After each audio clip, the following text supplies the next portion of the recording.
Hello, I'm Jude Scott, and today we're going to have fun mixing tonal values from 1 to 5, and you'll see how to mix your own warm and cool reds. Tones are very, very important, way more important than colour.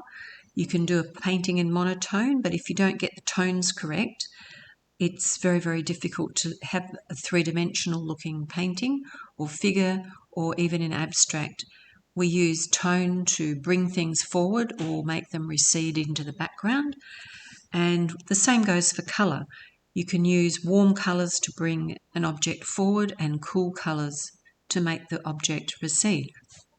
So here I'm drawing up a tonal value scale, 1 to 5.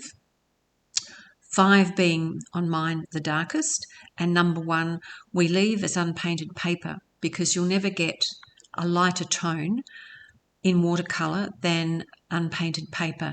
Even if you put white gouache or anything white over the top, it never looks as clean and fresh as unpainted paper. To get my darkest dark, I'm mixing burnt sienna. I'm using Holbein Watercolours here because they are just so finely ground. You get brilliant, rich, lush colour. So I'm using burnt sienna and ultramarine mix. And you can make your dark quite thick. You have to use a little bit of water, but have the pigment as strong as you possibly can. You can also make this go cooler by adding more blue, or if it's too blue, sometimes you'll almost get a green if you used a little bit much burnt sienna, but you can tone that down by adding a bit more blue, or if it's not the right temperature for you, you can just add some more burnt sienna. So the darkest colour is almost a black. In 25 years, I don't think I've ever used black in a painting, a watercolour. You can, there's nothing wrong with that, but I prefer to mix my own darks. They have just a lovely look to them, and it's good to know how to mix your darks just in case you ever lose that precious tube of black. You don't really need black. So that's my darkest tone. And in watercolour, we don't use white to make a colour lighter. We just add water. Simple. So there has to be a slight gradation between number 5 and number 4, so that when you screw your eyes up and look at it, to reduce the colour, you should be able to see a natural progression from very, very dark down to the white unpainted paper. So here I'm just adding, I haven't mixed any new colour, no fresh colour, I'm just adding water to the paint that was already on my brush.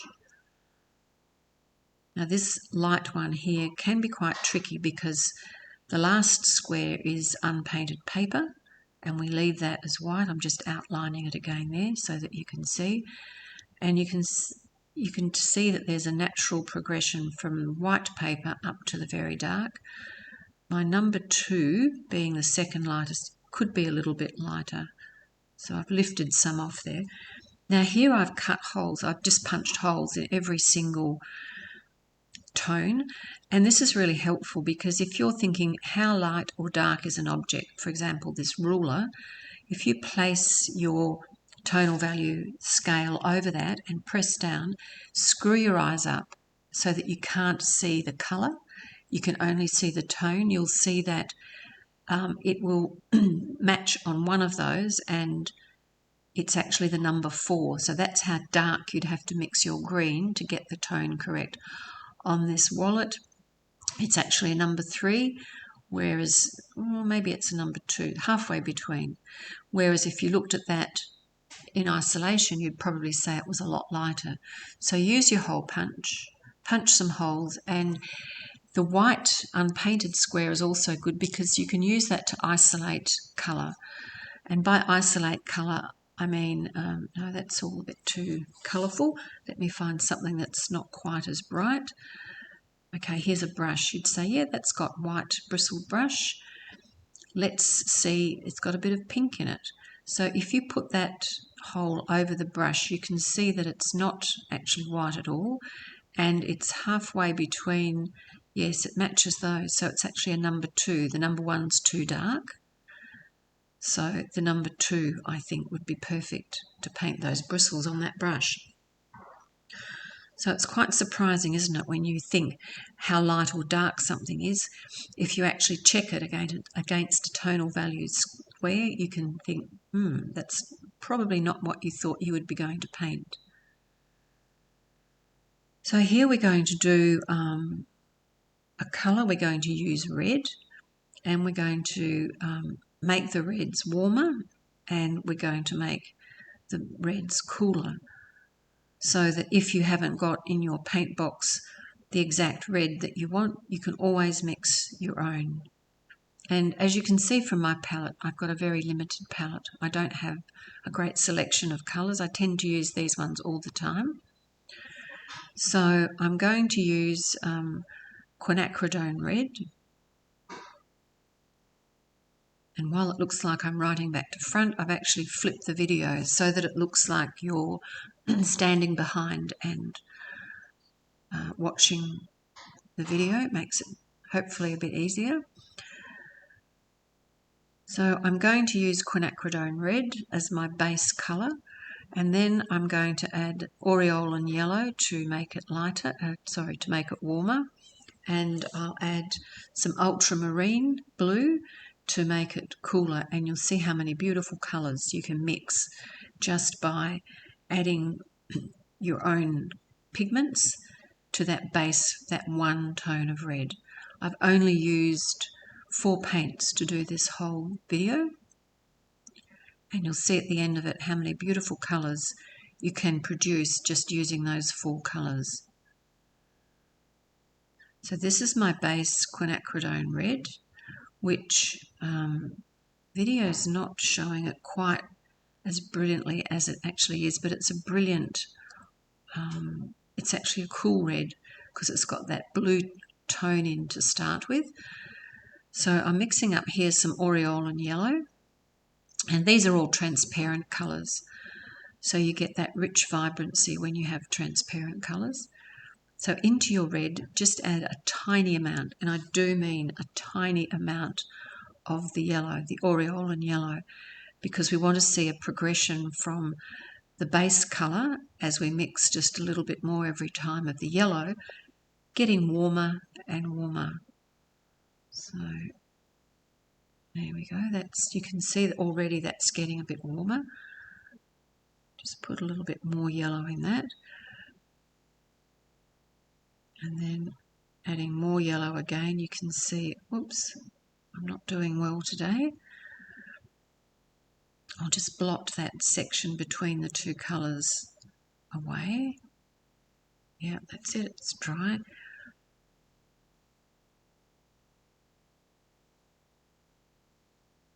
And then finally add some more yellow, and you'll end up with a beautiful orange. So there's all those lovely colours mixed. If you ever are painting, for example, a rose, you would have warm and cool colours within that rose, or a poppy, or an apple, for example. You'd always have some areas where it's getting more light are warmer, and the areas where it's getting less light are cooler. So that's how we can make things recede or come forward. So if, for example, you were looking at an apple on a table, you would have the warmer area of the apple towards you, and at where the apple curves away from you, you would have it cooler red. That's the only way we can make an object three-dimensional on a flat piece of paper. So here I've started adding a tiny amount of ultramarine to the red, and it gets progressively cooler as I go down this column of colours.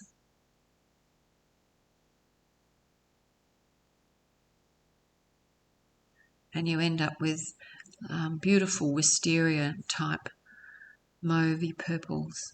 And you can try any red for this exercise, You could try alizarin crimson, you could try rose madder, you could try scarlet lake, you could try any of those reds depending on what you have in your palette, and you will get a different range of colours. You can also do the same using yellow. You can have different reds and different yellows, and again you will get slightly different colours that are amazing to use.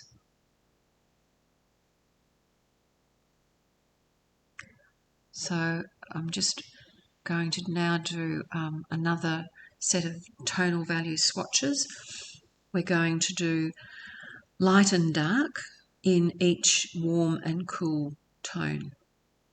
Sorry, I shouldn't have used that marker pen. Putting water over that will bleed, which is not what I want for this exercise. So just do 5 tones,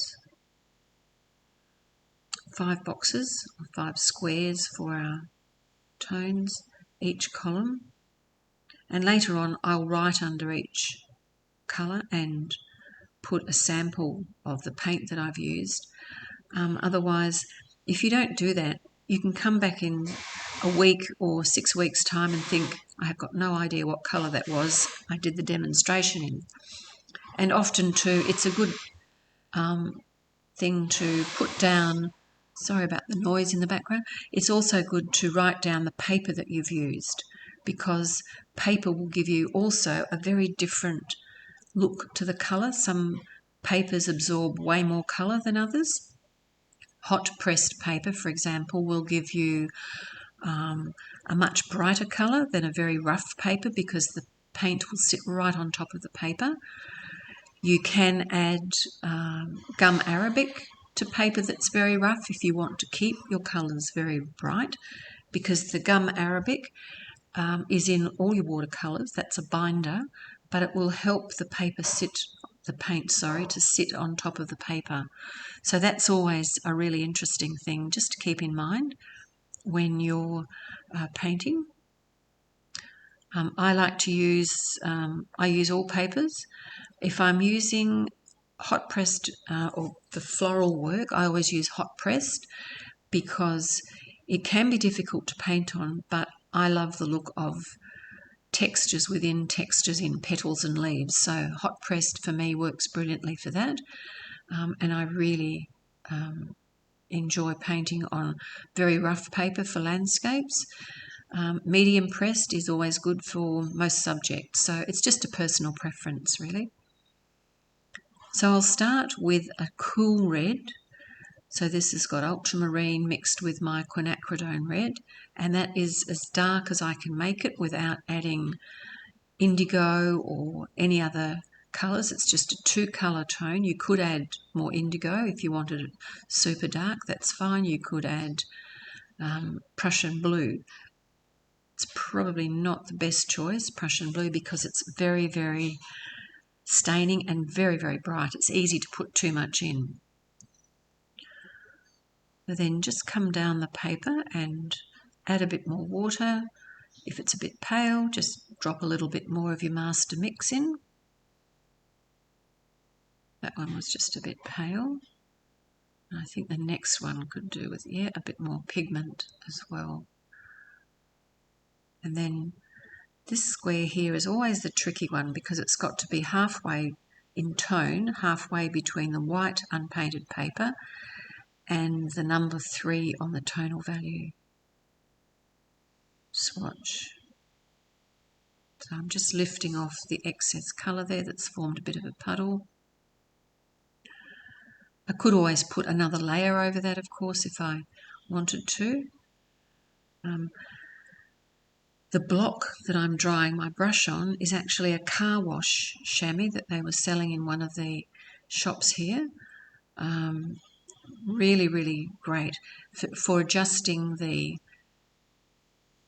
pigment in your brush, the amount of water. It's really, really critical if you want to have just the right amount of tone on your paper, not to have too much water. And I always like to clean my brush before I put it back into the paint so that I don't pollute the other paints that are there. This is my warm red. I've added actually just a touch of raw sienna to that, just to make it a little bit more, a little bit darker.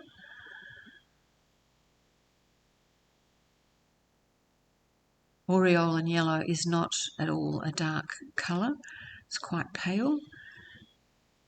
So a bit of strength, you can always add a bit of raw sienna.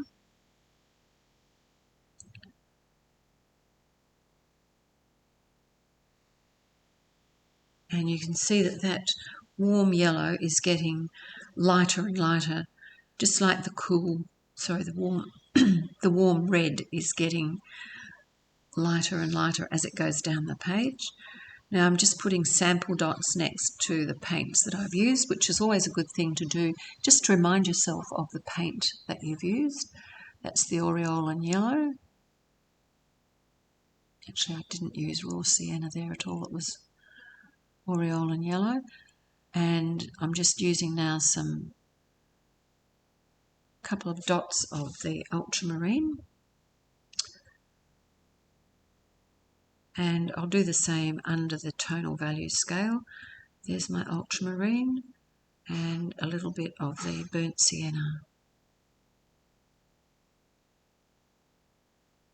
So if you ever want to make a beautiful red, you can also use burnt sienna with Quinacridone Red in Holbein. You get fabulous, really intense, sort of an orange red.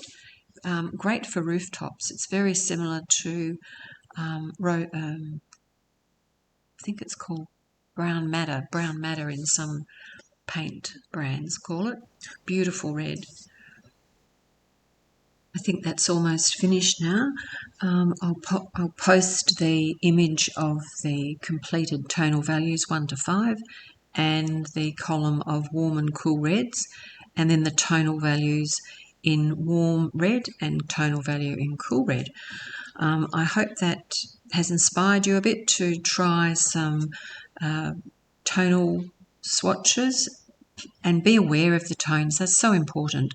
If your painting is looking a bit flat and you can't work out what it is, it's probably you haven't got the colours dark enough. You can always take a photo in black and white or take it in colour and then change it to black and white on your camera and have a look. If your painting looks a bit lackluster in black and white, it's because your tones aren't correct. And these sorts of exercises are really helpful. Next video I post will be doing probably yellows, greens and blues. So that'll be up in a few days, maybe next week. Thanks for watching. Happy painting.